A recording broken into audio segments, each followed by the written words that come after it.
والصلاة والسلام علی رسول اللہ صلی اللہ علیہ وسلم وبعد۔ آج ہمارا موضوع ہے کہ روزہ افطار کرنے کے بعد اگر انسان جہاز کا سفر کرتا ہے تو اس ٹریول میں اگر اس کو سورج پھر نظر آ جاتا ہے تو کیا اس صورت میں وہ کیا کرے گا؟ دیکھیں، مسائل جتنے بھی پیدا ہو جائیں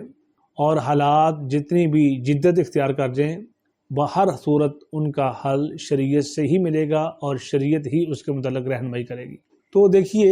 صحیح البخاری کے اندر روایت ہے 1954 نمبر کتاب الصوم ہے، سیدنا عمر بن خطاب رضی اللہ تعالیٰ عنہ اس کو بیان کرنے والے ہیں۔ اور جو موجودہ کیفیت ہے کہ بندہ ایئرپورٹ پہ ہے،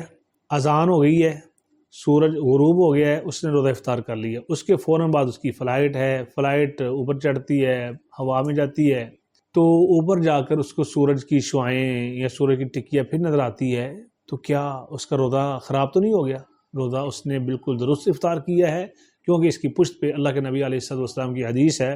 کہ اذا اقبل اللیل من ہاہنا وادبر النہار من ہاہنا وغربت الشمس وقد افطر الصائم۔ جب ادھر سے رات آ جائے اور ادھر سے دن چلا جائے اور سورج غروب ہو جائے، فقد افطر الصائم، روزے دار کی افطاری کا وقت ہو گیا ہے۔ تو زمینی اعتبار سے سورج غروب ہو گیا، رات چھا گئی، دن چلا گیا، تو حدیث کے مطابق روزے دار کی افطاری کا ٹائم ہو گیا، اس نے روزہ افطار کر لیا۔ روزہ افطار کرنے کے بعد وہ جہاز پہ چڑھتا ہے، جہاز پرواز کرتا ہے، اوپر جا کر پھر سورج کی شعاعیں یا سورج کی ٹکیاں نظر آتی ہے، تو اس میں کوئی حرج نہیں، وہ اپنا کھانا پینا جاری رکھے گا، اور جو اس نے ایئرپورٹ پہ اپنا روزہ افطار کیا ہے ٹائم کے مطابق اپنے ملک کے حساب سے، جو ٹائم ہے سورج غروب ہونے کا، تو اس کا روزہ افطار کرنا بالکل درست ہے۔ تو اب وہ کھاتا پیتا رہے، کوئی پریشان ہونے والی بات بھی نہیں ہے، اور روزہ بھی قائم اور دائم رہے گا۔ تو اللہ کے نبی علیہ الصلوۃ والسلام کے فرمان کے مطابق اس نے اپنا روزہ افطار کیا ہے۔